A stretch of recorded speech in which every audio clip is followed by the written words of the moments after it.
Assalamualaikum warahmatullahi wabarakatuh. Kami dari kelompok 1 akan mempresentasikan materi mengenai peranan resolusi jihad dalam peristiwa 10 November 1945. Anggota kelompok kami terdiri dari Rifa Sandi Agustian, Nabila Saida Nurul Hidayah, Sopa Abdul Patah, dan Diki Hidayat.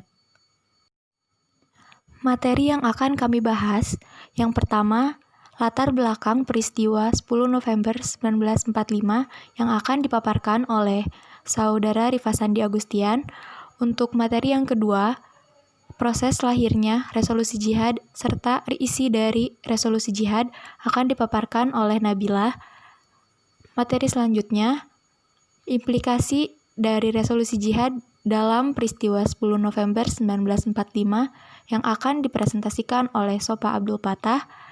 Dan yang terakhir, materi mengenai proses terjadinya peristiwa 10 November 1945 sampai dengan akhir akan disampaikan oleh Diki Hidayat. Saya akan menjelaskan perihal latar belakang dari peristiwa 10 November. Nah, tentunya memang peristiwa 10 November ini tidak semerta-merta terjadi tanpa ada beberapa peristiwa yang memang memicu dari peristiwa 10 November itu tersendiri. Nah, bisa dikatakan bahwasanya 10 November itu merupakan puncak dari segala kejadian-kejadian kecil sebelumnya gitu. Memang Indonesia ketika sudah merdeka pada tanggal 17 Agustus 1945 itu tidak semerta-merta bebas dari yang namanya penjajahan. Tetap saja bayang-bayang kolonialisme itu masih tetap ada. Nah, di sini saya akan menyampaikan perihal kejadian-kejadian tersebut. Yang pertama di tanggal 8 September 1945. Pada tanggal ini Nica tiba di Indonesia. Awalnya memang Nica ini sebagai organisasi diplomatik yang memang mempunyai tugas untuk menjadi penghubung antara pemerintah Belanda di pengasingan dan dengan komando tertinggi di sekutu di wilayah Pasifik Barat. Nah, namun nyatanya Nica ini melakukan aktivitas yang memang berhubungan dengan militer gitu. Seperti mempersenjatai KNIL, kemudian melakukan provokasi dan bentrokan kepada masyarakat Indonesia. Bahkan nantinya ketika memang Hindia berhasil dikuasai oleh sekutu, maka Nica akan mengambil alih ataupun sekutu akan memberikan kewenang Hindia Belanda kepada Nica gitu. Nah, di tanggal 19 September 1945 Belanda mengibarkan bendera di Hotel Oranje ataupun di Hotel Yamato. Nah, pengibaran ini bertujuan untuk memperingati Ratu Belanda. Nah, pengibaran ini dilakukan pada malam harinya di tanggal yang sama, tepatnya pada pukul 21.00 waktu setempat. Pengibaran ini dilakukan tanpa persetujuan pemerintah daerah di Surabaya, sehingga hal ini membuat masyarakat resah dan masyarakat geram terhadap apa yang memang dilakukan oleh Belanda pada saat itu. Sehingga alhasil terjadilah bentrokan dan massa berkumpul di depan Hotel Yamato. Sempat terjadi bentrokan gitu, dan pada akhirnya masyarakat Indonesia berhasil mencabut bendera tersebut gitu. Kemudian di tanggal 25 Oktober 1945 sekitar 6.000 tentara sekutu tiba di Surabaya yang memang dipimpin oleh Jenderal Malabi. Nah, mereka mempunyai tujuan untuk melucuti tentara Jepang terhadap senjata-senjatanya. Nah, tentunya sekutu ini tidak hanya melucuti tentara Jepang, tapi melucuti juga masyarakat Indonesia yang memang mempunyai senjata. Nah, hal ini membuat masyarakat Indonesia geram dan terjadilah baku tembak yang memang terjadi antara masyarakat Indonesia dengan pihak Inggris gitu ataupun pihak sekutu. Nah, baku hantam ini tidak terjadi 1 hari atau 2 hari gitu, tapi terjadi beberapa hari dan puncaknya di 30 Oktober 1945 Jenderal Malabi yang menjadi pimpinan personil ataupun tentara Inggris pada saat itu terbunuh dan mobilnya terbakar. Nah, sontak hal ini membuat Inggris merasa malu dan marah terhadap Indonesia dan memberikan ultimatum kepada Indonesia. Nah, isi ultimatumnya kurang lebih seperti ini, bahwasanya memang Inggris menginginkan masyarakat Indonesia, terkhususnya yang memang terlibat di baku tembak gitu maksud saya, baku tembak yang memang terjadi di 30 Oktober itu menyerah kepada Inggris di eh, tanggal 9 November 1945. Ya, eh, pada saat itu memang Indonesia tidak menghiraukan secara serius dan menganggap bahwasanya memang Inggris itu hanya memberikan gertakan saja. Tapi nyatanya memang tidak seperti itu. Di tanggal 10 November 1945, peristiwa perang Surabaya ataupun pertempuran Surabaya itu terjadi. Sekitar 10.000 sampai 15.000 tentara Inggris dikerahkan di Surabaya untuk menggempur habis-habisan Surabaya. Tentunya memang mereka menyerang Surabaya dengan jalur udara, jalur laut, dan jalur darat. Nah, hal ini bisa dikatakan sebagai penyerangan terbesar kedua yang dilakukan oleh Inggris setelah Perang Dunia Kedua. Dan akhirnya Surabaya bisa dikuasai oleh Inggris pada saat itu. Nah, memang jika dilihat dari beberapa peristiwa, 10 November itu bukan merupakan peristiwa yang tunggal, dalam arti ada beberapa peristiwa yang memang mengakibatkan pemicu atau bisa dikatakan pemicu di 10 November, dan 10 November itu merupakan puncaknya. Materi yang akan saya bahas selanjutnya yaitu proses terbentuknya resolusi jihad dan isi dari resolusi jihad. Seperti yang sudah kita ketahui dari materi latar belakang terjadinya peristiwa 10 November itu karena datangnya tentara sekutu yang memboncengi Nika ke Indonesia. Nah, sebelum terjadinya peristiwa 10 November 1945 di Surabaya, itu terjadi beberapa pertempuran-pertempuran kecil, seperti yang terjadi di Hotel Van Oranje pada tanggal 19 September 1945 antara Nika dengan rakyat dan tentara Surabaya. Ini karena Nika itu mengharuskan rakyat Surabaya itu untuk mengibarkan bendera triwarna atau bendera Belanda. Nah, selanjutnya juga terjadi pada tanggal 30 Oktober antara tentara Inggris dengan rakyat Surabaya. Rakyat Surabaya melakukan perlawanan kepada tentara Inggris karena tidak terima bahwa tentara Inggris ini menyebarkan begitu saja pamflet di wilayah Surabaya. Nah, atas terjadinya hal tersebut, ini membuat salah satu organisasi pergerakan nasional, yaitu Nahdlatul Ulama, merasa mereka ini harus bertindak atas apa yang terjadi di Indonesia. Seperti yang sudah kita ketahui bahwa NU itu merupakan wadah organisasi pergerakan nasional yang terbentuk karena adanya motif keagamaan. Ya, mereka ingin mempertahankan paham Ahlus Sunnah wal Jamaah dan motif nasionalisme. Hal tersebut bertujuan untuk mempersatukan para ulama dan seluruh umat Islam untuk mengusir penjajah di wilayah Indonesia. Nah, Kiai Haji Hasyim Asy'ari yang merupakan pendiri dari NU ini mengatakan bahwa kita sebagai umat Islam ini harus berjihad atau yang bisa dikatakan dengan jihad fisabilillah, yaitu perang melawan orang kafir. Dalam konteks ini berarti kita sebagai umat Islam yang berada di Indonesia ini harus bisa melawan kafir Belanda ataupun sekutu yang pada saat itu mengancam keamanan Indonesia. Pertama yang NU lakukan itu mengirimi surat kepada pemerintahan Indonesia yang berisi memohon dengan sangat kepada pemerintah Indonesia supaya menentukan sikap dan tindakan yang nyata, serta sepadan terhadap tiap-tiap usaha yang akan membahayakan kemerdekaan agama dan negara Indonesia, terutama terhadap Belanda dan kaki tangannya, supaya pemerintah melanjutkan perjuangan yang bersifat fisabilillah untuk tegaknya negara Republik Indonesia yang merdeka dan beragama Islam. Nah, setelah mengirimi surat kepada pemerintah, NU di bawah pimpinan Kiai Haji Hasyim Asy'ari ini mengadakan rapat konsul, di mana rapat konsul ini dihadiri oleh para konsul dari setiap daerah wilayah Jawa dan Madura. Rapat ini dilaksanakan pada tanggal 21 sampai 22 Oktober 1945. Nah, rapat ini juga dihadiri oleh Panglima Hizbullah, yaitu Kiai Haji Zainal Arifin. Ada beberapa sumber yang mengatakan bahwa rapat konsul ini dipimpin oleh Kiai Haji Zainal Arifin, tapi ada juga yang mengatakan bahwa rapat ini dipimpin oleh Kiai Haji Hasyim Asy'ari. Menurut sumber yang kami dapat, rapat ini diawali dengan penyampaian amanat oleh Kiai Haji Hasyim Asy'ari berupa pokok-pokok kaidah tentang kewajiban umat Islam dalam berjihad, baik itu untuk pria dan wanita.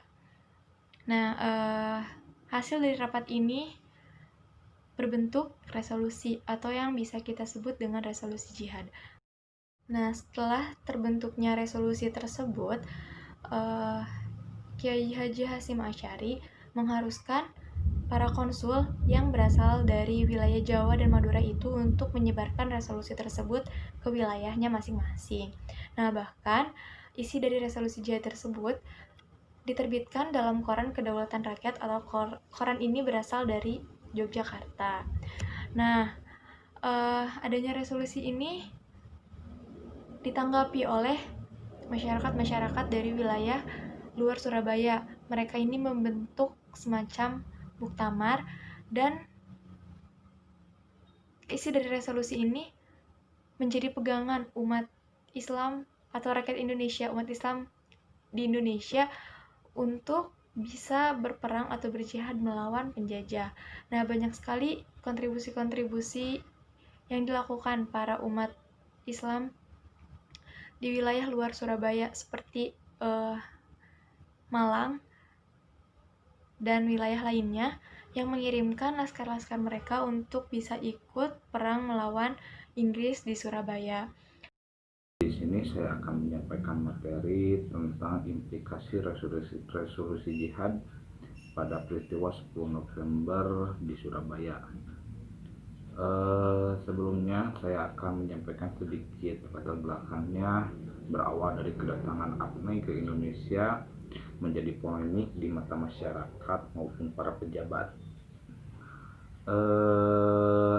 Kemudian tentara APNEI itu menyebar ke kota-kota besar, terutama di Surabaya. Tetapi di Surabaya ini pasukan APNEI mendapat perlawanan baik dari kalangan masyarakat maupun dari organisasi-organisasi Islam dan para nasionalis. Kemudian pertempuran itu semakin memanas, dan kalau melihat kondisi Surabaya ini terdapat beberapa pesantren yang cukup besar seperti pesantren Tebu Ireng yang dipimpin oleh Kiai Haji Hasyim Asy'ari sebagai petinggi NU. Kemudian masih banyak pesantren-pesantren yang berada di pedesaan yang memiliki ribuan santri. Dengan hal kondisi itu, maka para tokoh nasionalis meminta para kiai untuk menurunkan santrinya dalam membela perlawanan terhadap penjajah. Kemudian atas usulan dari Sudirman kepada Bung Tomo untuk mengirimkan utusan bertemu dengan Kiai Haji Hasyim Asy'ari di pesantren Tebu Ireng untuk mengeluarkan fatwa jihad, bahwasannya untuk membela penjajah yang berada di tanah air ini. Kemudian Kiai Haji Hasyim Asy'ari menjawab tegas bahwa sudah terang bagi umat Islam yang berada di Indonesia untuk melawan dan mempertahankan tanah air ini. Menyikapi hal tersebut, Kiai Haji Hasyim Asy'ari sebagai petinggi NU langsung menindaklanjuti dan mengumpulkan para konsul-konsultannya NU yang berada di Jawa, baik di Madura, untuk menentukan sikapnya terhadap para penjajah. Kemudian mereka pun berkumpul di kantor PBNU di Bubutan, Surabaya pada tanggal 21 sampai 22 Oktober tahun 1945. Dan dari sanalah lahir tentang resolusi jihad yang menjadi patokan moral bagi para santri untuk ikut berperang di dalam membela tanah air. Para santri pun disuruh para kiai, kemudian pondok pesantren pun dijadikan markas Hijabullah, pasukan dari Masyumi dan Fisabilillah, pasukan dari NU untuk menjadi garda terdepan, kalau disebutnya sekarang mah garda terdepan untuk melawan para penjajah. Dengan halnya begitu, lahirnya fatwa resolusi jihad ini menjadikan acuan atau semangat bagi para santri dalam berperang melawan penjajah. Kemudian perang itu disebut dengan perang fisabilillah atau disebut perang jihad ketika zaman Rasulullah SAW. Implikasinya dari resolusi jihad ini sampai sekarang yaitu ditetapkannya tanggal 22 Oktober ini sebagai Hari Santri Nasional. Saya ucapkan bertepatan pada hari ini 22 Oktober bertepatan dengan Hari Santri Nasional. Selamat Hari Santri Nasional pada para santri, teruslah mengabdi bagi bangsa dan negara. Dengan terbunuhnya Jenderal Malabi,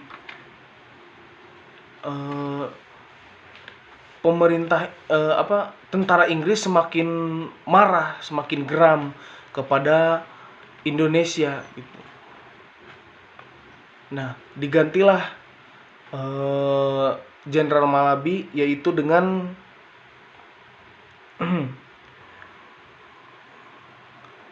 Mayor Jenderal Eric Garden Robert Manser.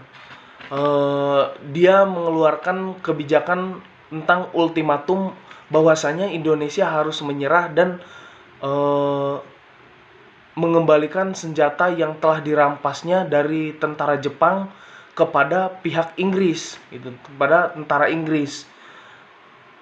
Dan disebarlah pamflet tersebut di langit Surabaya, gitu, oleh pesawat tentara Inggris,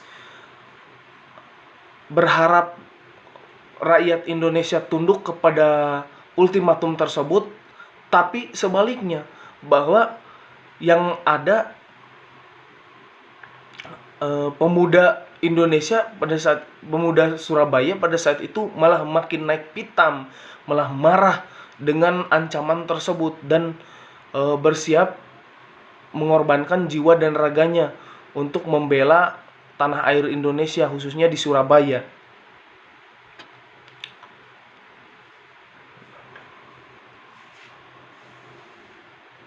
Nah, dengan adanya ancaman tersebut, maka berkumpullah